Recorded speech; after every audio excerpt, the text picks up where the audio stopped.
नमस्कार दोस्तों, आप सभी का मेरे YouTube चैनल पर हार्दिक स्वागत, अभिनंदन। जैसा कि आप सभी को विदित है कि पूरा विश्व कोरोना महामारी से पीड़ित है, प्रताड़ित है और इस दौर में हम लोगों ने आप तक पहुंचने का जो प्रयास किया है ऑनलाइन क्लासेस के रूप में, तो उसके तहत मैं आज अनुच्छेद लेखन के बारे में आपको बताने जा रहा हूं कि वास्तव में अनुच्छेद लेखन है क्या, अनुच्छेद लेखन करते वक्त हमें किन बातों का ध्यान रखना चाहिए, अच्छे अनुच्छेद की क्या विशेषताएं हैं, क्या करना चाहिए क्या नहीं करना चाहिए, सभी बातें, सभी पक्ष के बारे में हम आज बात करने का प्रयास करेंगे, समझने का प्रयास करेंगे। तो सबसे पहले है कि अनुच्छेद लेखन या अनुच्छेद किसे कहते हैं। जब किसी विषय विशेष के बारे में आप अपने भाव, अपने विचार अपने शब्दों में लिखते हैं, वो अनुच्छेद कहा जाता है। अब आप कहेंगे कि यदि 1000 शब्दों में लिखा जाए तो क्या वो अनुच्छेद कहा जाएगा? जी नहीं, बिल्कुल नहीं। शब्द सीमा है वो जो आपको दी गई अनुच्छेद की, वो 80 से 100 शब्दों के अंतर्गत है और 80 से लेके 350 शब्दों तक का भी अनुच्छेद होता है। सीबीएसई बोर्ड के हिसाब से आपको जो अनुच्छेद लिखना होता है वो 80 से 100 शब्दों में लिखना होता है। इसलिए मैं यहाँ पे केवल उसी का जिक्र कर रहा हूँ ताकि आपको ध्यान रहे कि आपके जो अनुच्छेद आएगा वो 80 से 100 शब्दों में आएगा, इसलिए उसी को ध्यान में रखते हुए आपको लिखना होता है। तो हम कह सकते हैं कि जब हम किसी विषय, विचार या शीर्षक को संक्षिप्त में तय शब्द सीमा के अंतर्गत लिखते हैं तो एक अनुच्छेद तैयार हो जाता है। अब अच्छे जो अनुच्छेद है उसकी अनुच्छेद की विशेषताएं क्या होती है? अनुच्छेद की पहली विशेषता यह है कि वो प्रथम वाक्य से ही विषय का प्रतिपादन आरंभ कर देता है। कहने का मतलब यह है कि पहले वाक्य से ही मूल विषय के बारे में चर्चा करना शुरू कर देता है। कोई भूमिका तैयार नहीं की जाती है उसमें। दूसरा, एक ही विचार का उसमें प्रतिपादन होता है, एक ही बिंदु पे, क्योंकि निबंध है उसमें कई अनुच्छेद होते हैं और ये कह सकते हैं कि अनुच्छेद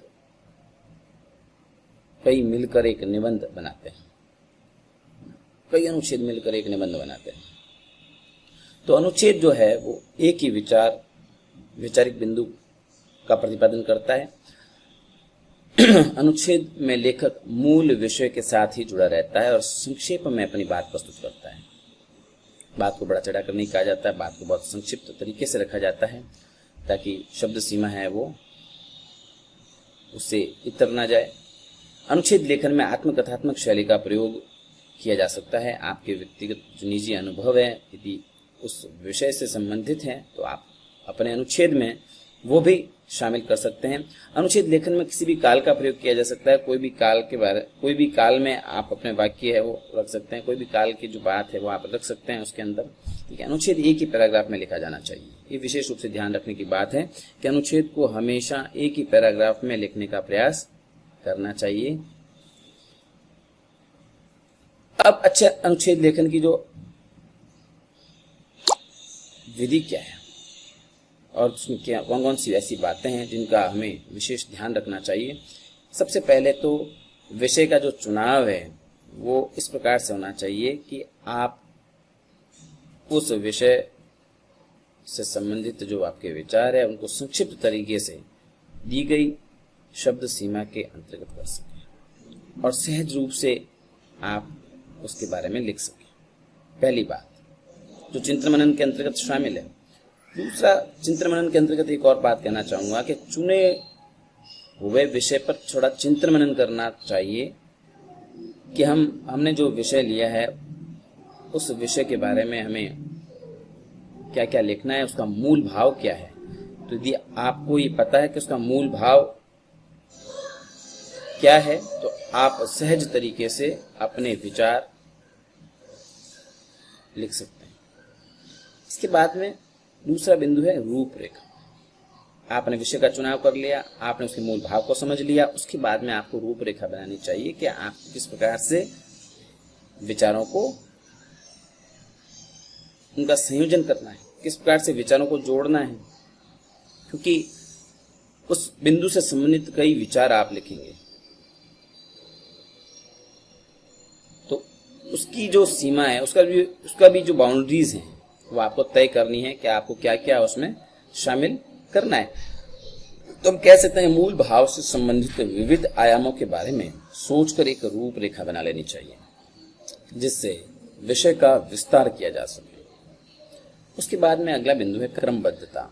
विचारों में जो लय होनी चाहिए, एक प्रवाह होना चाहिए, वैचारिक प्रवाह होना चाहिए। जिस प्रकार से हम कोई फिल्म देखते हैं तो उसमें दृश्य, एक दृश्य से दूसरा दृश्य जुड़ा रहता है और हमारे मन में कौतूहल और रोचकता दोनों बनी रहती है। ठीक उसी प्रकार से हमारे विचार इस प्रकार से रखे जाएं, उनका क्रम इस प्रकार से हो कि पाठक जो है उसका आनंद ले सके, उसके प्रभाव में बहे, वैचारिक प्रभाव में बहे और वो पढ़ता जाए।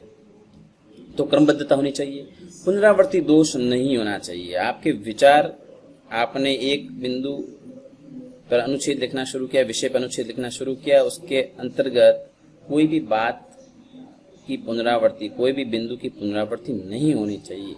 इस बात का विशेष ध्यान रखें। हम कई बार भाव में बहकर उसकी अपने विचारों की उसमें आवृत्ति कर देते हैं, जो कि गलत है। हमारी शब्द सीमा जो है वो उससे प्रभावित होती है। अनावश्यक बातों से दूरी, अगला बिंदु है अनावश्यक बातों से दूरी। इसके अंतर्गत हमें प्रासंगिक बातें जो इस विषय से संबंधित हैं केवल उन्हीं का जिक्र उसमें करना चाहिए। अनावश्यक बातें यदि जो है वो उनका समावेश हमारे अनुच्छेद के अंदर हमें नहीं करना चाहिए। अगला बिंदु है भाषा। भाषा के तहत भाषा सरल, सहज और बोधगम्य होनी चाहिए, समझने वाला लायक होनी चाहिए, बिल्कुल समझ जाए। कहीं भी ऐसा नहीं हो कि द्विअर्थी संवाद हो, ऐसा नहीं होना चाहिए। कोई ऐसा शब्द प्रयोग में नहीं लाना चाहिए जिससे अर्थ ग्रहण करने में समस्या उत्पन्न हो। तो हमारी भाषा सहज, सरल, बोधगम्य, समझने में सरल हो और पढ़ते ही समझ में आ जाए, ऐसी होनी चाहिए। अगला बिंदु है मुहावरे, लोकोक्ति और सूक्तियों का प्रयोग। तो इनके मुहावरे, लोकोक्ति और सूक्तियों के प्रयोग से आपका अनुच्छेद रोचक और पठनीय बनता है। और आपको विदित ही है कि मुहावरे, लोकोक्तियां हैं वो गागर में सागर भरने के समान हैं।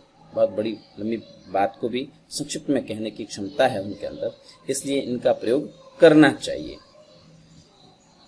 इसके बाद है दोषों का निराकरण। लिखने के बाद पुनः अपना जो अनुच्छेद है उसको आप स्वयं पढ़िए और पढ़ने के बाद में जांचिए कि इसके अंदर कोई ऐसा बिंदु तो नहीं है जो मैंने इसके अंदर शामिल नहीं किया है, जो मुझे शामिल करना चाहिए था।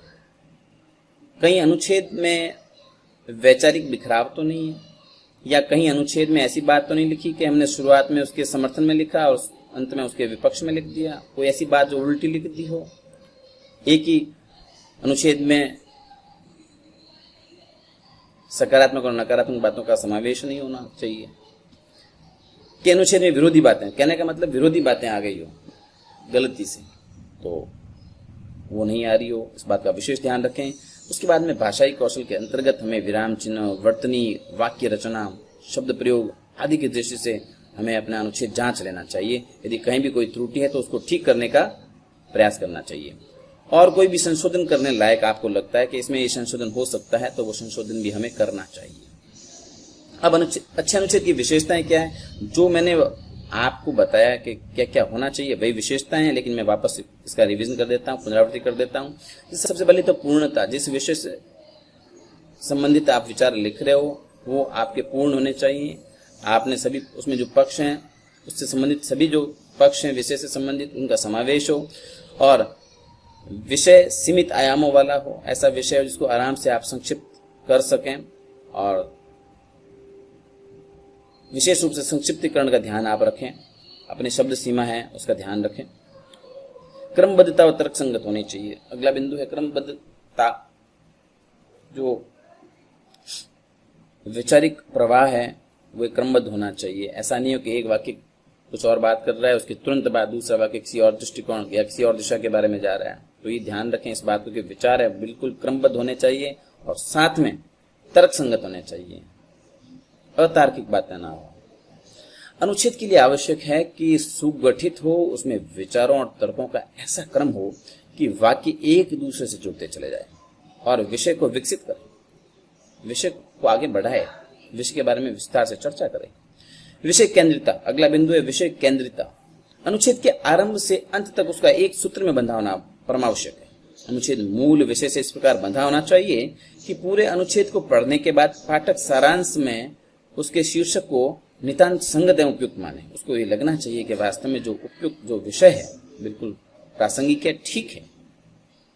ऐसा नहीं हो विषय कुछ और कह रहा हो, आपके विचार कुछ और कह रहे हो।